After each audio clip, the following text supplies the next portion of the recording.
Bonjour, bonjour, bonjour, bien-aimés dans les Seigneurs. Notre Dieu est bon, il est redoutable. Alléluia. Nous sommes ensemble pour la lecture biblique, bien-aimés. Nous allons faire la lecture du 2 octobre, la lecture d'aujourd'hui.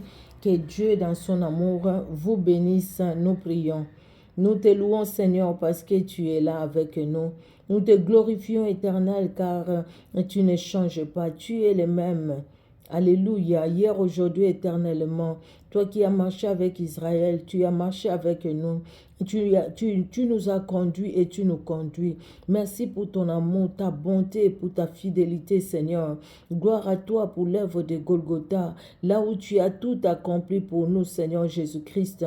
Merci, car ta parole, éternel Dieu de gloire, tu nous la donnes, afin que nous puissions te connaître, afin que nous puissions marcher, Seigneur, dans tes voies, afin que nous ne puissions pas nous écarter de tes voix, éternel Dieu de gloire. Comme le psalmiste pouvait le dire, je serre ta parole dans mon cœur afin de ne pas pécher contre toi. Que cette parole, Seigneur Dieu de gloire, soit serrée dans nos cœurs afin que nous ne puissions pas pécher contre toi, éternel. Que l'honneur monte à toi, tendre Père. Merci et merci encore pour ta fidélité, pour ton amour et pour ta bonté, Seigneur Dieu souverain. Au nom de Jésus-Christ. Amen. Merci, merci, que Dieu vous bénisse, vous qui nous suivez sur Facebook et vous qui nous suivez sur YouTube. Merci Seigneur Jésus. Et nous allons lire en fait aujourd'hui dans les livres de 1 roi chapitre 4, 1 roi chapitre 5, Ézéchiel 35, Éphésiens chapitre 2, les psaumes 74, Proverbes 24 de 15 à 16. Nous allons, bien aimer, écouter ensemble la parole de Dieu. Prenons nos Bibles, prenons nos smartphones et suivons la lecture biblique. Plongeons nos regards dans la parole de Dieu, bien aimé, c'est très important. Que Dieu vous bénisse. Nous commençons par 1 roi au chapitre 4.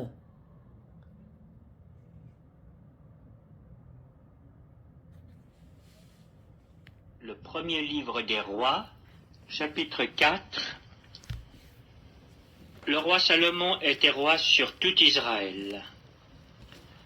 Voici les chefs qu'il avait à son service. Azaria, fils du sacrificateur Tsadok. Élioreph et Achija, fils de Shisha, étaient secrétaires. Josaphat, fils d'Achilud, était archiviste. Benaja, fils de Jéhojada, commandait l'armée. Tsadok et Abiatar étaient sacrificateurs. Azaria, fils de Nathan, était chef des intendants.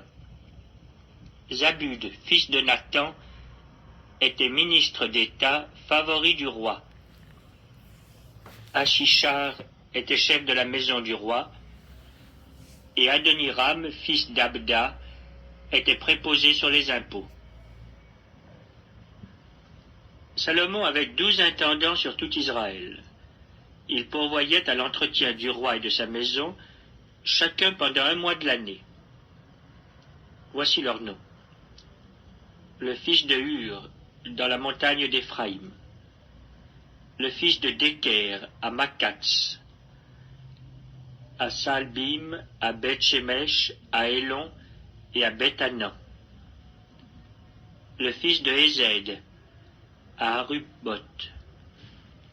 Il avait Soko et tout le pays de Hépher. Le fils d'Abinadab avait toute la contrée de Dor. Taphat, fille de Salomon, était sa femme.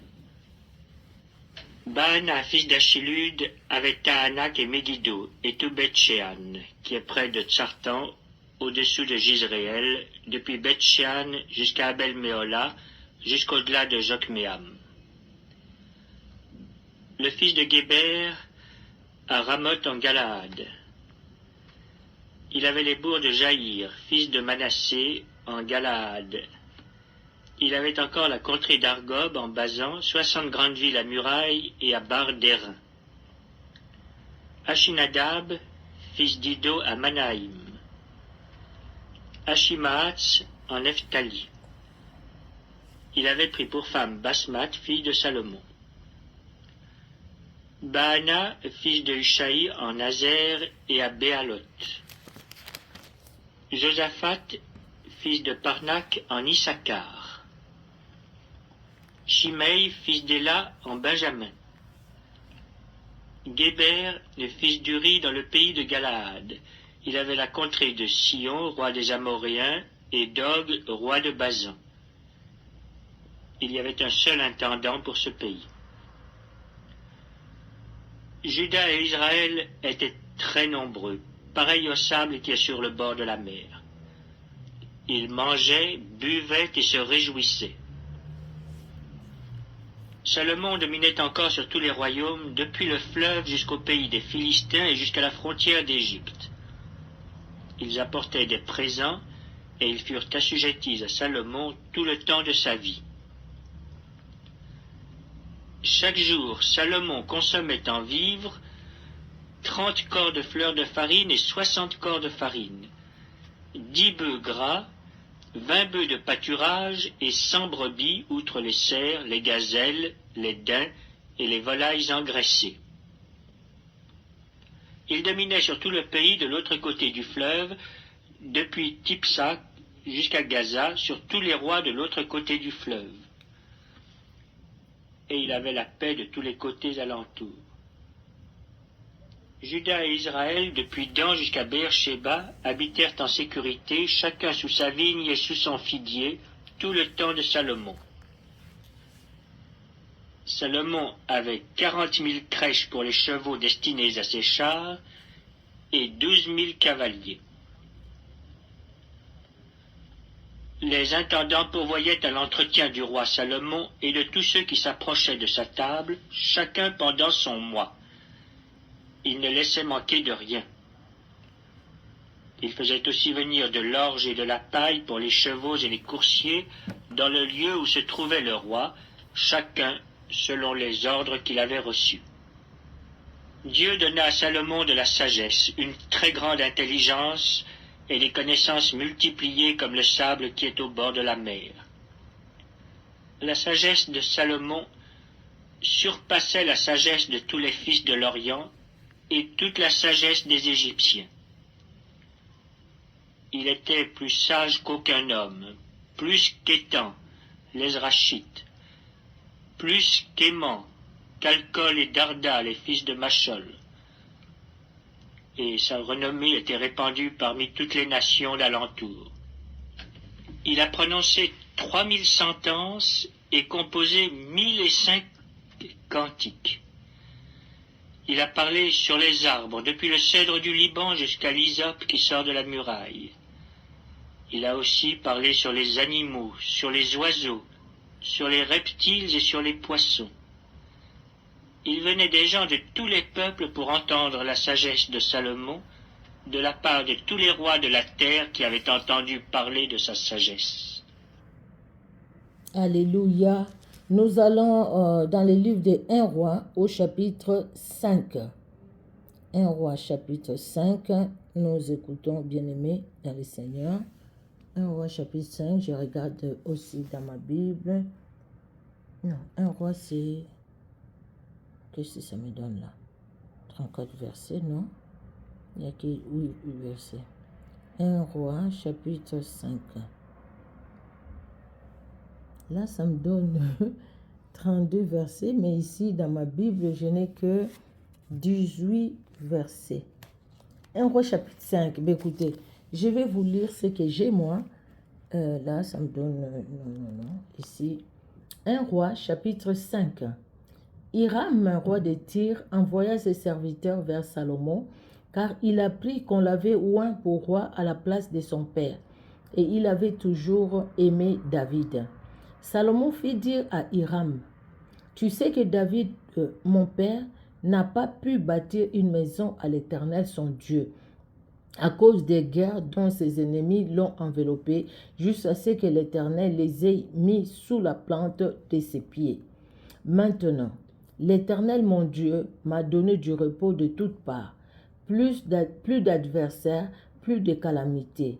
Voici, j'ai l'intention de bâtir une maison au nom de l'Éternel mon Dieu, comme l'Éternel l'a déclaré à David mon père en disant, ton fils que je mettrai à ta place sur ton trône.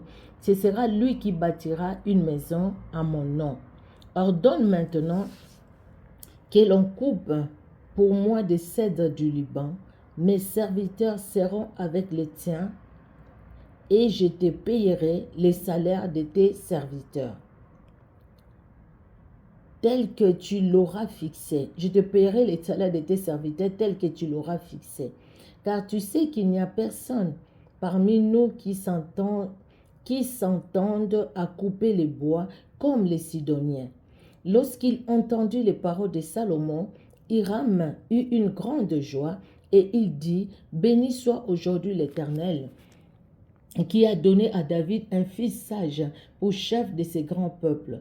Et Hiram fit répondre à Salomon, j'ai entendu ce que tu m'as envoyé dire. Je ferai tout ce qui te plaira au sujet du bois de cèdre et du bois de cyprès. Mes serviteurs les descendront du Liban à la mer, et je les expédierai par mer en radeau jusqu'au lieu que tu m'indiqueras. Là, je les ferai délier et tu les prendras. Ce que je désire en retour, c'est que tu fournisses des vivres à ma maison. Hiram donna à Salomon des bois de cèdre et des bois de cyprès, autant qu'il en voulut.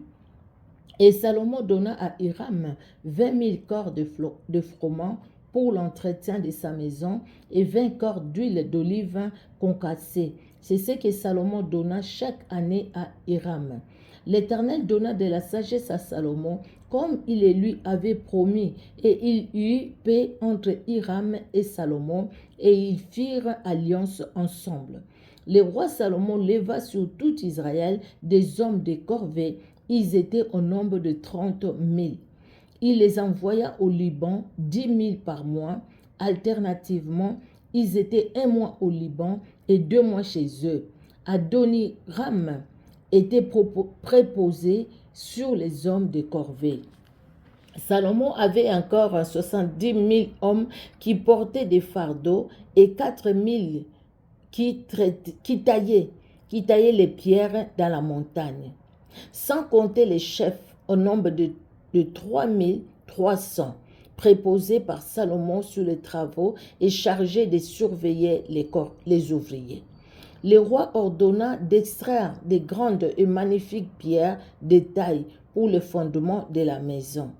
Les ouvriers de Salomon, ceux de Hiram et les Gubliens, les taillèrent et ils préparèrent le bois et les pierres pour bâtir la maison. Alléluia!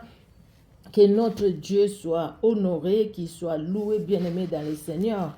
Nous allons aller dans le livre de Ézéchiel au chapitre 35.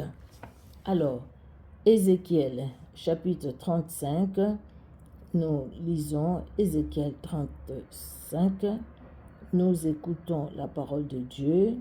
Alléluia, c'est pas long du tout. Voilà, Ézéchiel 35, excusez-moi, je n'avais pas bien appuyé. Ézéchiel, chapitre 35. Voilà, Ézéchiel 35.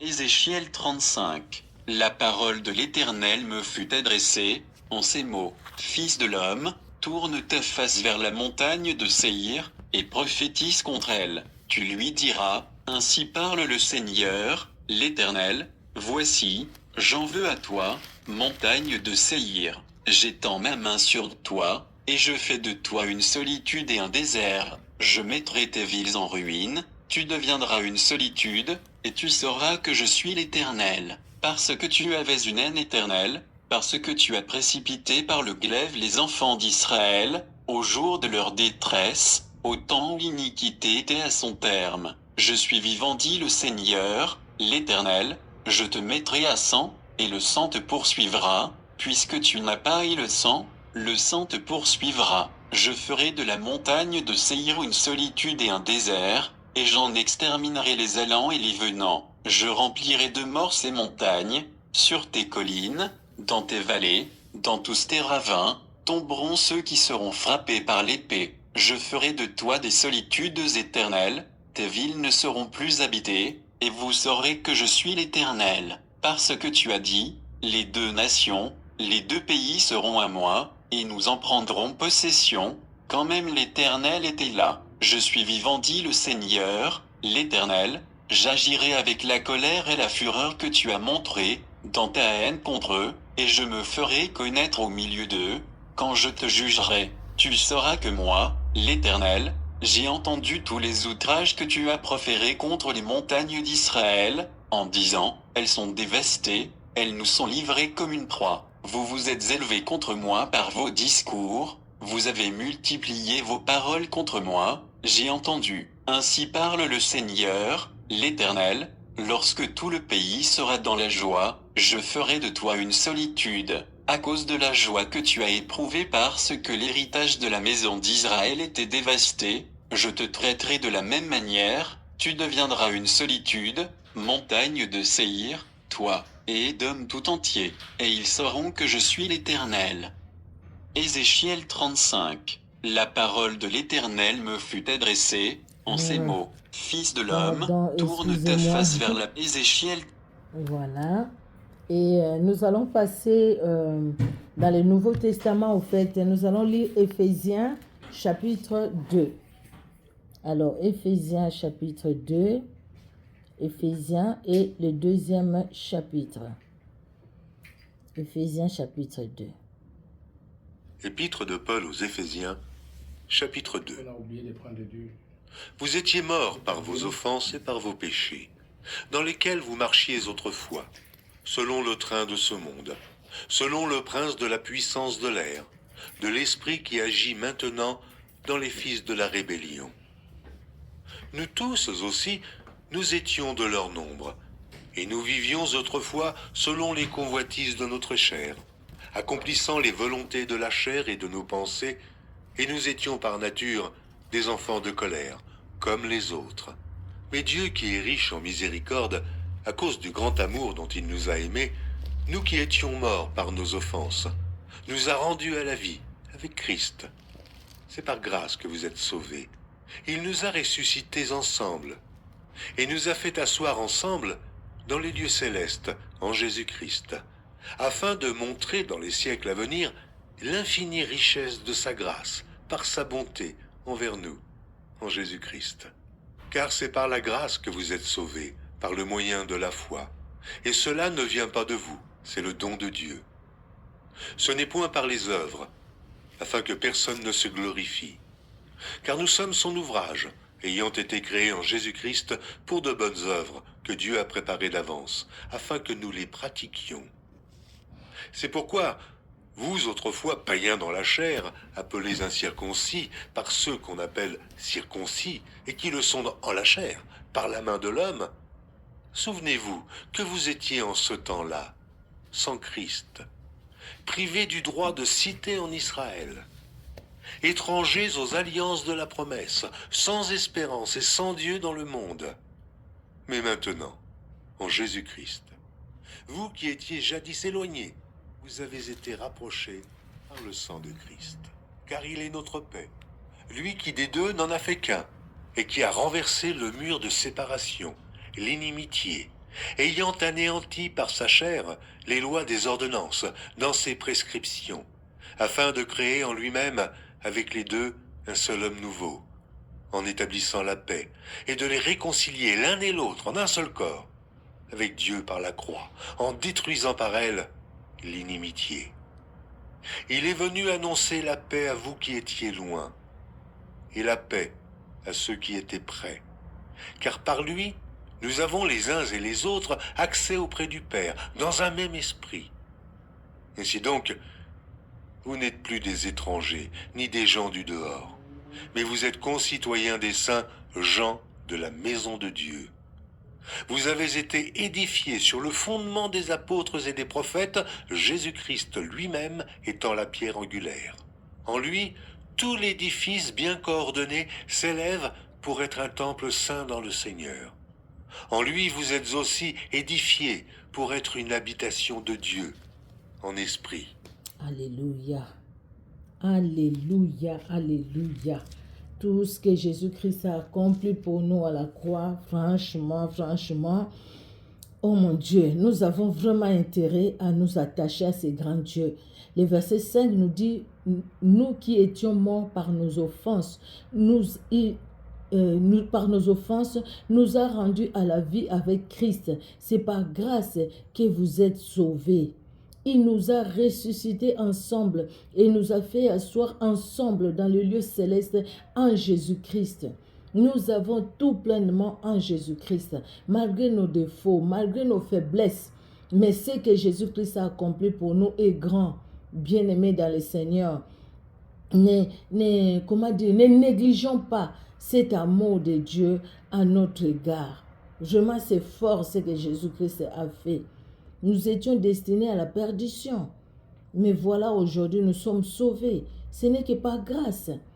Et c'est par grâce, c'est par Jésus-Christ qui a accepté de mourir à la croix de Golgotha pour nous, afin que nous soyons sauvés, afin que nous devenions même ses enfants.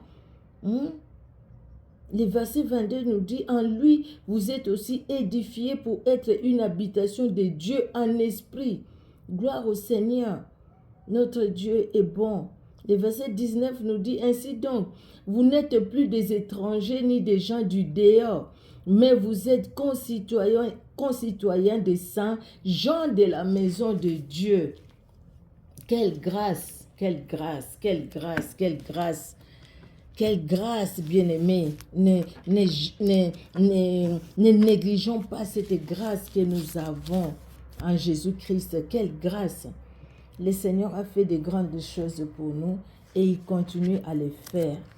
Nous allons lire le livre des psaumes.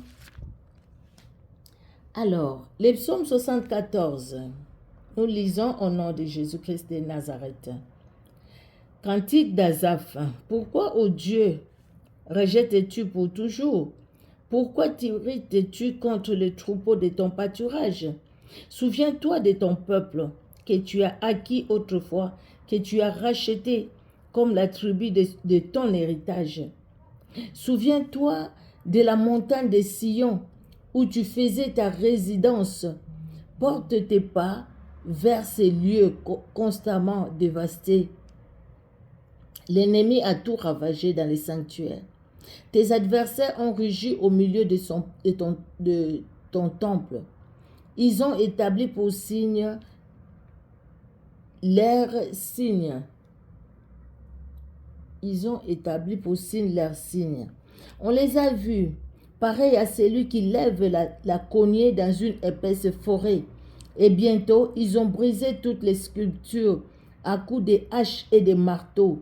Ils ont mis le feu à ton sanctuaire. Ils ont abattu, profané la demeure de ton nom. Ils disaient en leur cœur, traitons-le tous avec violence. Ils ont brûlé dans les pays tous les lieux saints. Nous ne voyons plus nos signes. Il n'y a plus de prophètes et personne parmi nous qui sache jusqu'à quand. Jusqu'à quand, ô Dieu, l'oppresseur outragera-t-il? L'ennemi méprisera-t-il sans cesse ton nom? Pourquoi retires-tu ta main et ta droite?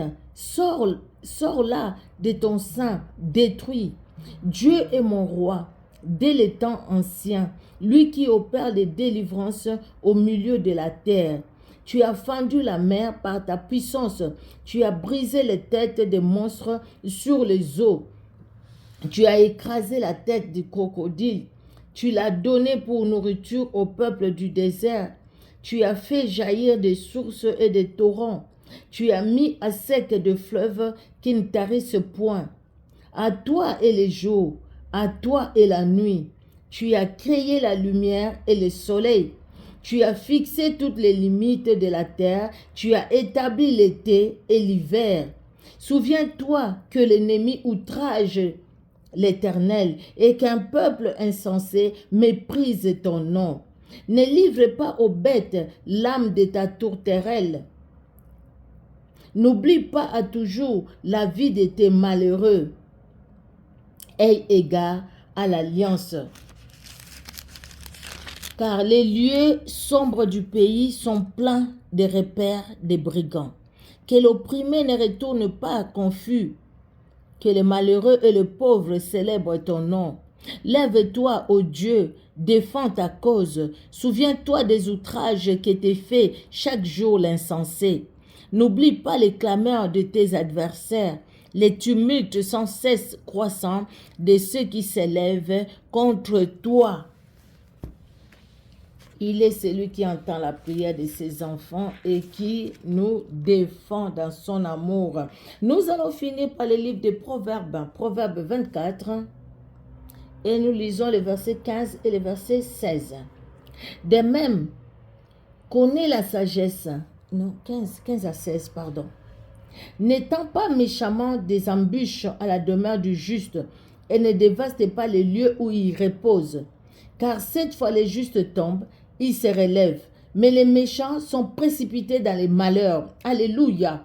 N'étends pas méchamment des embûches à la demeure du juste et ne dévaste pas les lieux où il repose. Car cette fois les justes tombent et ils se relèvent, mais les méchants sont précipités dans les malheurs. Que Dieu nous garde. Nous sommes justifiés par le sang de Jésus. Ce n'est pas par nos œuvres, mais par grâce. Bien-aimés dans le Seigneur. Toi qui fais du mal aux gens qui prient, qui cherchent Dieu, malgré les faiblesses, malgré tout ce que nous avons, que nous n'avons pas, mais nous cherchons la face de Dieu. Toi, tu es là toujours à nous tendre des pièges. Le Seigneur s'occupe de toi. Bien-aimé, les gens te combattent. Le Seigneur s'occupe d'eux. Oui, Jésus-Christ s'occupe d'eux. Il est notre vengeur. Alléluia. Il est notre vengeur. Il est notre vengeur. Que Dieu bénisse sa parole dans nos cœurs. Merci Seigneur pour ton amour, ta fidélité, pour ta bonté éternelle, Dieu souverain. Merci et merci encore, car ton amour est grand, éternel. Tu es celui qui agit. Alléluia. Et tu es celui qui te révèle. Alléluia. Merci et merci encore pour ta parole éternelle qui fait du bien à nos âmes. Merci éternel. Parce que tu ne nous oublies pas. Tu l'as dit, jamais tu nous délaisseras, jamais tu ne nous abandonneras, éternel. Nous savons, Seigneur Dieu de gloire, que nous sommes dans ta main puissante et agissante. Et tu es celui, Seigneur, qui prend soin de nous dans les moindres détails. Et tu es celui qui combat pour nous, Seigneur. Et tu nous donnes ta victoire. Nous proclamons encore ta victoire. Nous proclamons encore l'œuvre de Golgotha dans nos vies, dans nos familles, au nom puissant de Jésus-Christ de Nazareth. Merci Seigneur pour ta fidélité. Merci de bénir tout un chacun sur Facebook, sur YouTube, et tant ta main puissante éternelle dans chacune de nos familles aussi, au nom de Jésus-Christ. Amen. Amen, amen, amen. Que Dieu dans son amour vous bénisse, bien-aimés. Au revoir. On se donne rendez-vous pour la prochaine lecture biblique. Donc, ça sera demain. Que Dieu vous bénisse. Au revoir.